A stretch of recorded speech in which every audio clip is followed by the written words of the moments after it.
we just talked in the locker room about how proud we are of this team and how far they've come. Once again, they showed they can play with anybody in the top Power 5 teams in the country, and there we are in the 7th inning. And once again, Erin's dealing, and as she said before, she couldn't do it without Bert catching. Man, that's going to be a huge loss, needless to say, for us. That I think it was Sherlin for them hit that home run. She's a great hitter. So, and they earned it. We can live with that. They earned it. We didn't give anything to them. They had to earn everything.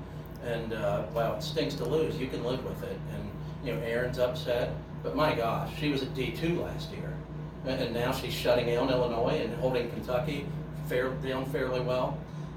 So it's already sunk in for me. Couldn't be more proud of them. And as it sinks in for them, it's going to be pretty cool in the upcoming months and years for them. We'll open it up for questions.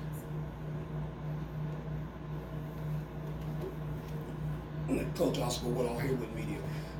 Speaking about Erin being D2 last year, coming in here to a D1 program, you got to be proud, not so much because of what she did today, but what she did all year and showing that she's worthy of Division I. So I guess my question is, how did you end up getting her? If she was at D2, it seems like she was a diamond in the rough.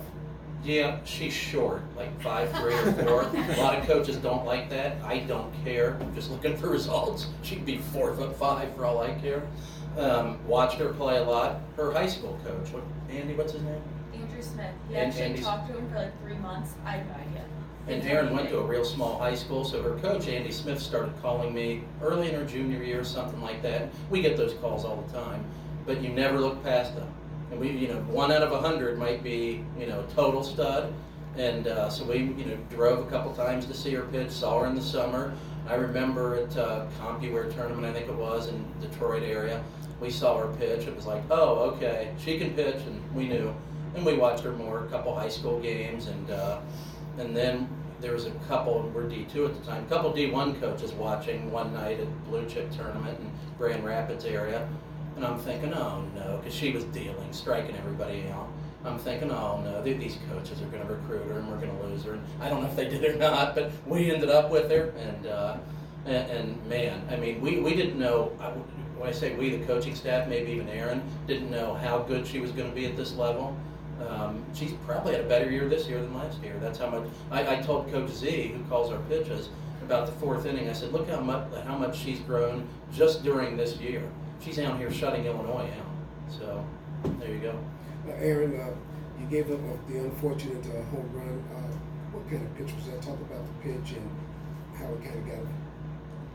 I believe it was 2-0 at the time, so obviously I don't want to walk the rollers already on someone on second, so I came back at the top of the strike zone and just kept her hands high and hit it. Kudos to her. It was great hitting.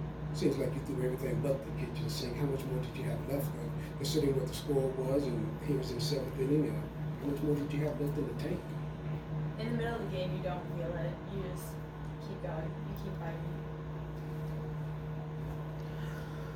fighting. Coach Abraham, what do you think makes Erin such an effective pitcher? Well, number one, she's a competitor. I mean, a really, really strong competitor. That desire, when that desire channeled correctly, just makes her tough. She's laughing.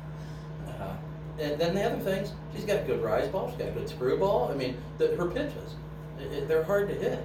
And I'm not, she's probably 60, maybe low 60s now. She's not throwing 65, but that type of movement, and she's had good pitching coaches in the past, it makes her really hard to hit. It's, if you're out there throwing 60 down the middle, you're going to get shelled. Even 63 down the middle, you're going to get shelled. But she has incredible movement. And, it doesn't matter if she's 5'4" or 5'11", it's the same movement. There's obviously a lot of emphasis on velocity now. Do you think that there's maybe a little bit of an underrated side to a good pitcher who can kind of move the ball and spin it and things like that? Yeah, the velocity's nice. We'll gladly take it. Who's not going to take it? But if you've got that movement and pinpoint control, at this level you can't throw 54, 5, 6. You're still going to get hit. But if you're in that high 50s, low 60s range, you can get it done. But you got to have that movement and control. And Erin's got the movement. And just like Sickles from Illinois, at times is a little bit wildly effective, but Erin can typically throw a strike when she needs to. And Sydney Sickles today was pretty much the same way. She made the pitches when she needed to. And so it's those things combined that make Erin effective.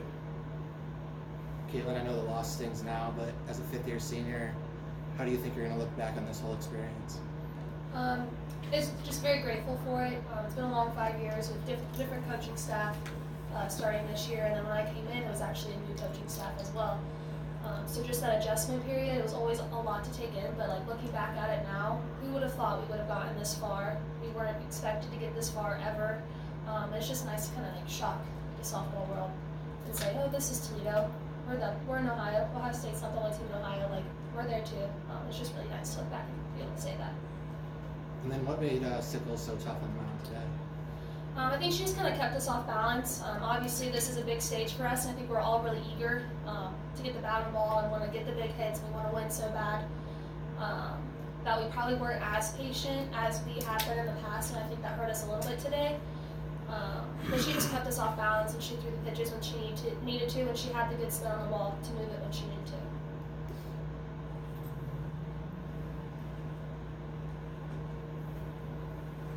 Caitlin, Oscar Woodall again here with media. You're sitting behind the plate when the home run pitch was given up. From where you were positioned there behind the plate, how did you see the pitch coming? Was it like, I was not just a meatball down the middle. She had a good swing on the pitch. I didn't think it was going to be a home run. I thought maybe our left fielder, Sam, would catch it, or it'd just be like a double off the fence. Definitely well hit, and she just kept her hands up there and just did what she had to do with that pitch.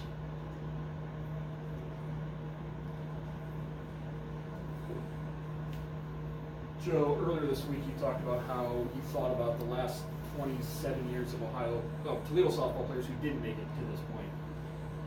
But have you thought much about the fact that 1 year ago you're at Hillsdale and now you've brought this team to the NCAA tournament? So I'm somewhat of a bystander in this. I mean, I undercoached really for the most part.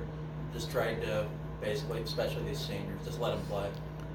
With very little interference. I'll make some calls down at third base or some defensive calls, but I mean, brought Aaron along, which is obviously key. But for the most part, me and the coaching staff tried to lay pretty low, so that's what we thought this team needed. But when it hit for us when we were playing, I talked about this the other day when we were playing Florida State, Coach Schock, who's been at D3, D2, etc., like me, it was like 2-2 in the fourth or fifth inning or whatever, something like that against Florida State. It was a night, maybe a night game, and he and I we looked at each other and said, "Can you believe we're sitting here playing Florida State?" I was just at Hillsdale, out in the middle, and Hillsdale's wonderful, but out in the middle of nowhere. He's at D3 Alverno, and it feels like the next day we're playing Florida State. But then, since then, it's kind of sunk in, and it doesn't surprise us at all to play Illinois, close Kentucky. We expect to at this point. Caitlin, is Joe just a bystander? He definitely, it was an adjustment from our last coaching staff to this coaching staff, and I think we took well to it, like getting a little bit more freedom, and he just kind of let us play our game. It was nice because we were able to relax more in the box, and it allowed us to have better at-bats, allowed us to do more, and allowed to gain our confidence back after years of having somebody who was a great coach, just more like on top of everything. So it's just kind of like a 180 turn, but I think it worked out for us, obviously, this season as we did well. If I can interject, if I may, the previous coach did well at Rutgers this year and turned them around. I've been around this long enough to know you can win with a lot of different coaching styles, and any style's okay, and you can win with a lot of different. 20 years ago, I was a maniac, still won games, so I respect any coaching style. Each coach has to be him or herself. So. Aaron, you mentioned kind of being out there in the middle of such a pitching duel. What's it like, just kind of being in that zone on the mound? And I guess, how was it like out there through the first 6 or so innings, kind of dueling with a really good pitcher from the Big Ten? I guess I'm living every little girl's dream. Not gonna take anything for granted. Every pitch, I'm happy to be here and happy to be here. And as Coach Joe said, I came from D2. I never thought I'd be on this stage. I looked at D1 schools, no one ever bit. Actually, Coach Joe was the only coach. Without him, I wouldn't be playing college softball. So I guess just taking it all in, enjoying the experience.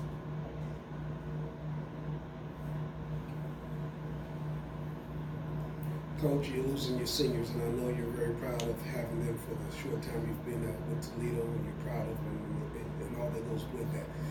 But now you have to look and prepare for next year, and you got the freshmen, sophomores, and juniors moving up one level. So let's talk about them coming back and how happy you are to have them come back to work with this group and continue what's been started here before you got here and since you've been here. Oh, what's nice is all the players on the team now, they know what the top level looks like. And, in addition to these 2 games against the Illini and Kentucky, all those other teams, Florida State, et cetera, that we've played, they're not going to be intimidated by anybody.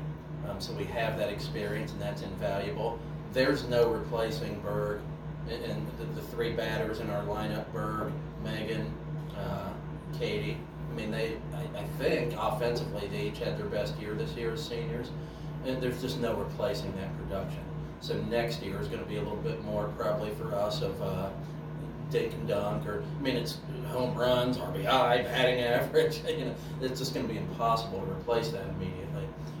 But they stepped up this year, and then especially in the second half of the season, juniors Samantha Golden and Morgan Poverud each really stepped up their offensive game big time, and they'll step up even more next year, and that's the way it should work. So this team will go into next year with a lot of confidence. But it's not just me saying it, it's really true. We're really going to miss these bats in our lineup. And both, even though they didn't get a pitch this weekend, Kaylee Menarchik and Heather Webb, senior pitchers, both had really good careers and led this team to a MAC West title last year.